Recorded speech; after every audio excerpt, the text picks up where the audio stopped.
The fate of whistleblower Bradley Manning will be decided at any moment now. A U.S. military judge is about to pass down a sentence which could see the former Army private spend decades behind bars. Manning has been found guilty of most of the charges he faced over the leaking of government secrets, but was cleared of aiding the enemy. And RT's news editor Ivor Crotty and our correspondent Lucy Kafanov are here with me in the studio to discuss the issue. And also we're joined by Michael Conn, who's president and general counsel for the National Whistleblower Centre, as well as reporter and columnist James Kirchick. So welcome to the program, all of you. And let me address our guests first, Michael Conn and James Kirchick. So Michael, please tell us quickly your position on Bradley Manning, to understand what actually your grounds.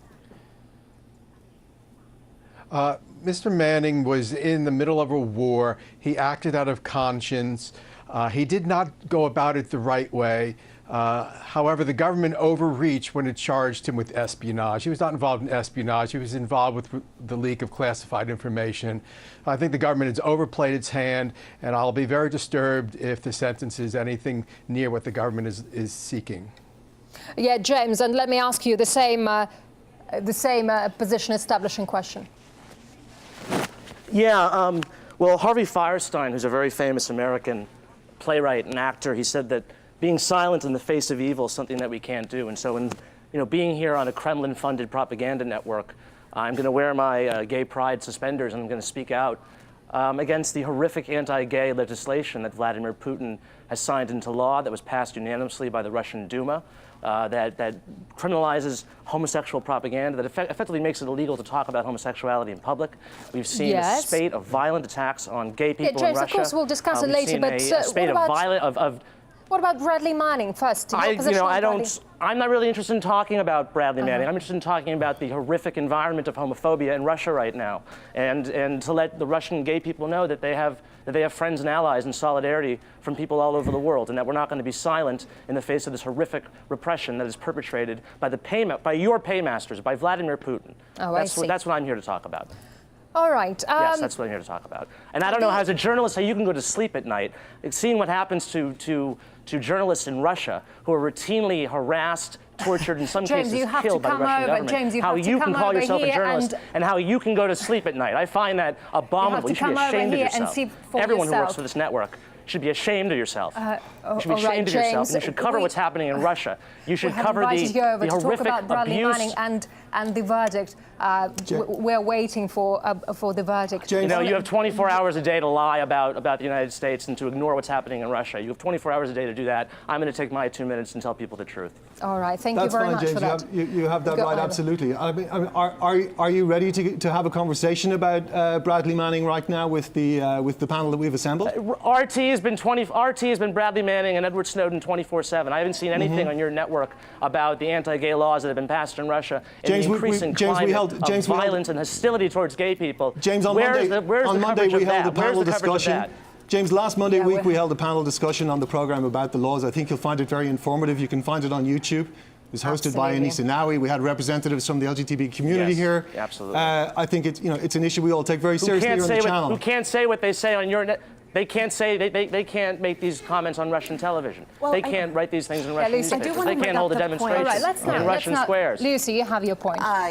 Since we are waiting at the moment for the verdict to be announced, I sort of want to go through what we're actually potentially expecting for Mr. Bradley Manning. Now, of course, he is facing 90 years potentially behind bars for leaking more than 700,000 classified Iraq and Afghanistan battlefield reports, State Department diplomatic cables that he leaked back in 2010 when he was working as an intelligence analyst. Now, we did hear from the prosecutors. They had actually asked for a 60-year prison term. And this is significantly lower than the 136 years that he was facing, but it is still it had been described as a far longer prison term than other soldiers have received in recent decades for sharing information. So this is the information that hopefully we'll be getting, the verdict that we'll be getting within this hour.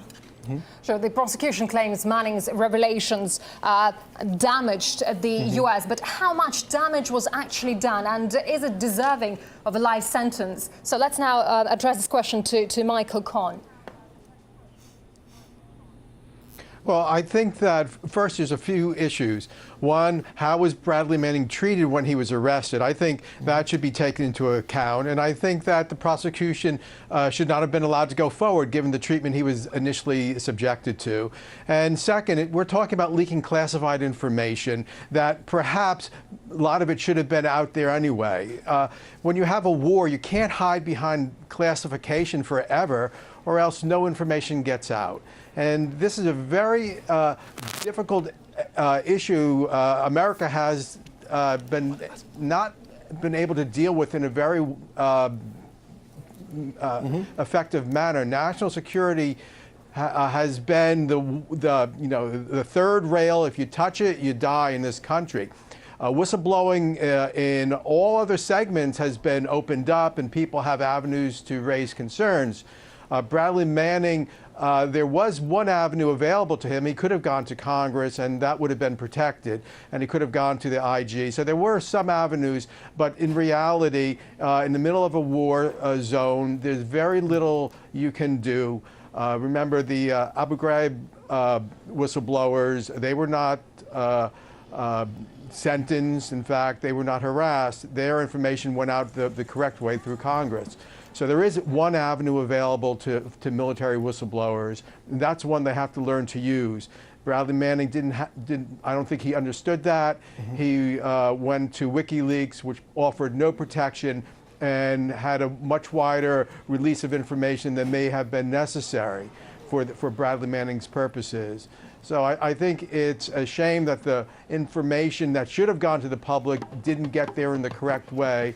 However, I think the military and the government's prosecution and an attempt to put him in jail essentially for life is just wrong. This is release of classified information. This is not espionage. And that's what the National Whistleblower Center is the most concerned about, is charging with espionage when it's just merely leaking classified information. Michael, you said early on, you raised an interesting point there, that in your opinion, Bradley Manning did not go about this in the right way. And you followed that up with a comment about the options that were open to him through Congress and the IG. Do you view his relationship with WikiLeaks as a mistake in that respect? Do you see him as a principled whistleblower who simply made the wrong call, choosing the wrong publisher or the wrong platform? Absolutely. And WikiLeaks was new on the block, and no one understood exactly what it was or how it was going to fully respond to information. And that was his mistake. Had he gone through Congress, he would not be sitting in a jail cell. And that is a great shame. There would have also been a better way to vet the information to make sure the information that should be released under the First Amendment got out, but that information that maybe should have been withheld for proper classification reasons was withheld. But I think still most important, I don't believe any information was released that jeopardized American troops.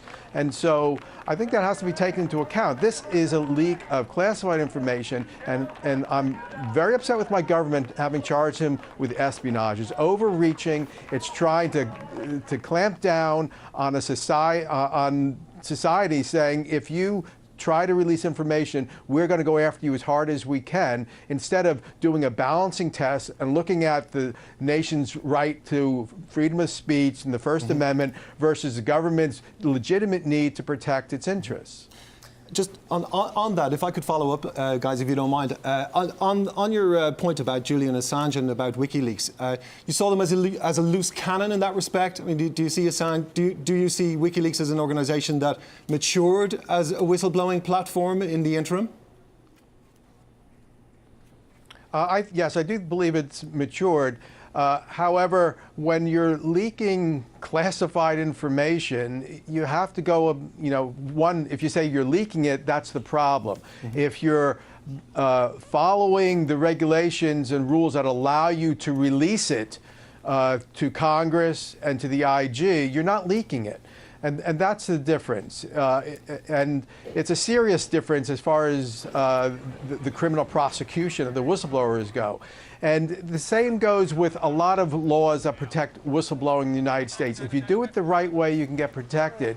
If you step out of bounds in any way, you won't be protected. In this case, when we're looking at the sentencing, we're looking at someone, all right, he stepped out of bounds clearly under the laws of the United States.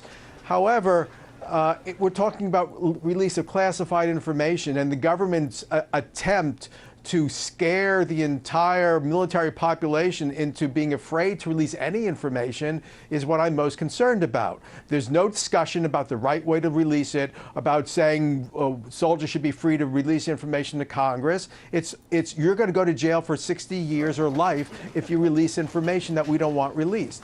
That's the wrong message that should be going forward.